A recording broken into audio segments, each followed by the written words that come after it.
بسم اللہ الرحمن الرحیم۔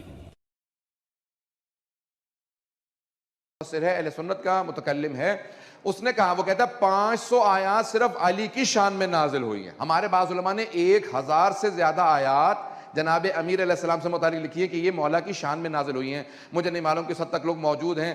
قرآن میں 6000 سے زیادہ آیات ہیں۔ اہل سنت نے مانا ہے کہ 500 آیات صرف علی کی شان میں ہیں۔ ہمارے بعض علماء نے لکھا کہ 1000 سے زیادہ آیات علی کی شان میں ہیں۔ جس کی شان میں اتنی آیات ہوں، ان سے ایک آدمی سوال کر لیتا ہے خود مولا سے، انہی کے خطبے کے دوران، کہتا ہے مولا اتنی آیات آپ کی شان میں نازل ہوئی ہیں، آپ بتائیے اتنی آیات میں سے اپنی شان میں نازل ہونے والی کون سی آیت آپ کو سب سے زیادہ پسند ہے؟ اگر بات پہنچ رہی ہو، سوال پہنچ گیا اگر، تو انشاءاللہ عزیزان گرامی، جس کی شان میں 1000 آیات ہیں، سوال کیا مولا آپ کو کون سی آیت سب سے زیادہ پسند ہے؟ اگر میں آپ سے بھی کہوں نا کہ اپنے اپنے متعلق سوچئے کہ آپ کو اپنے متعلق کوئی بات اچھی پسند ہے، تو آپ بھی 15-20 منٹ لے لیں گے۔ ہر آدمی 15-20 منٹ، آدھا گھنٹہ، 1 گھنٹہ ضرور سوچے گا کہ میں کون ہوں، کیا ہوں، کچھ نہیں ہوتے ہوئے۔ اور کائنات کا مولا، مولائے کائنات، عزیزان گرامی، جس کے اتنے فضائل ہوں، اتنی آیات ہوں، مولا نے یہ نہیں کہا کل تک کی مہلت دے، ذرا ایک مرتبہ آیات کو دوبارہ دیکھ لوں، پھر دوبارہ سوچوں گا کون کون سی آیات ہیں، آیات کو دہراؤں، اتنی آیات میری شان میں ہیں۔ مولا نے خطبہ دیتے دیتے فوراً وہیں سے جواب دیا کہ یہ ایک آیت مجھے اپنی شان میں نازل ہونے والی تمام آیات میں سے سب سے زیادہ پسند ہے۔ کہا مولا کون سی آیت؟ کہا وَيَقُولُ الَّذِينَ كَفَرُوا لَسْتَ مُرْسَلًا قُلْ كَفَىٰ بِاللَّهِ شَهِيدًا بَيْنِي وَبَيْنَكُمْ وَمَنْ عِندَهُ عِلْمُ الْكِتَابِ۔ کہا یہ آیت مجھے سب سے زیادہ پسند ہے۔ کہا مولا سب سے زیادہ یہی آیت کیوں پسند ہے آپ کو؟ سب کی توجہ ہو، سارے مجمع کو، میں پورا خون جگر لگا کے سارے اعمال کے بعد پیش کر رہا ہوں، یہ صرف مولا کی خوشنودی کے لیے پورا خون جگر لگا کے جملے کو پیش کروں گا۔ کہا مولا یہ آیت سب سے زیادہ آپ کو کیوں پسند ہے؟ کہا یہ واحد آیت ہے کہ اللہ نے اپنے رسول کے 2 گواہ پیش کیے، ایک اپنا نام پیش کیا اور اپنے نام کے ساتھ مجھ علی کا نام پیش کیا۔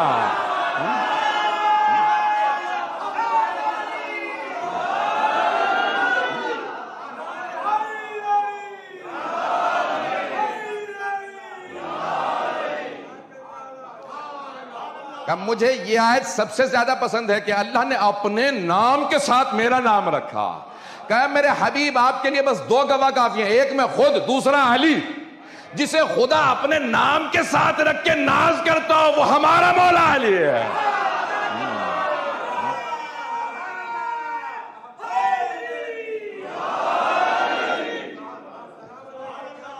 توجہ ہے نا عزیزان گرامی؟ جناب امیر نے یہ نہیں کہا کہ مہلت دو سوچ لوں کا، ساری آیات میں یہ آیت مجھے سب سے زیادہ پسند ہے۔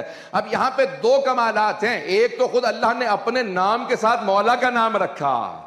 کہا میرے حبیب بس 2 گواہ کافی ہیں، ساری کائنات سے کہہ دیجئے میں جسم و جسمانیت میں آؤں گا نہیں، بس ایک ایسا علی ہے جو صفات الہیہ کا مظہر ہے۔ اگر آپ نے دیکھنا، ہم اپنے 14 کو، اب یہاں پہ پریشان ہو کے سن رہے ہیں بہت سے لوگ، میں گزر جاتا لیکن اب بات کو واضح کرنا ضروری ہو گیا۔ عزیزان گرامی، ہم اپنے 14 معصومین علیہ السلام کو اللہ کی صفات کا مظہر مانتے ہیں، صفات الہیہ کا مظہر مانتے ہیں۔ میں پورا خون جگر لگا کے پیش کر رہا ہوں، مجھے نہیں معلوم میں پورا پڑھ پاؤں گا، مکمل کر پاؤں گا جتنا میں زور لگا رہا ہوں۔ اب 14 کو، ہم اپنے 14 معصومین کو اللہ کی صفات کا مظہر مانتے ہیں۔ وہ محمود ہے، اس نے محمد کو بھیجا، یہ میرا خاصہ ہے، میں نے کسی سے لیا نہیں، احادیث کی روشنی میں محنت کر کے تیار کیا، معصوم کے قول سے پیش کر رہا ہوں۔ وہ محمود ہے، اس نے محمد کو بھیجا۔ وہ اعلیٰ ہے، اس نے علی کو بھیجا۔ وہ فاطر السماوات والارض ہے، اس نے فاطمہ کو بھیجا۔ وہ محسن ہے، اس نے حسن کو بھیجا۔ وہ قدیم الاحسان ہے، اس نے حسین کو بھیجا۔ وہ معبود و مسجود ہے، اس نے عابد و سجاد کو بھیجا۔ وہ علیم و خبیر ہے، اس نے باقر العلوم کو بھیجا۔ وہ اصدق القائلین ہے، اس نے جعفر الصادق کو بھیجا۔ غیظ و غضب پہ اسے پورا قابو ہے، اس نے موسیٰ کاظم کو بھیجا۔ مرضات کا مرکز اس کی ذات ہے، اس نے علی ابن موسیٰ رضا کو بھیجا۔ تقویٰ وہ عطا کرتا ہے، اس نے محمد تقی کو بھیجا۔ نقاوت پاکیزگیاں اس کے لیے تھی، اس نے علی نقی کو بھیجا۔ ہیبت اس کی تھی، اس نے حسن عسکری کو بھیجا۔ وہ غیب مطلق تھا، اس نے مہدی منتظر کو بھیجا.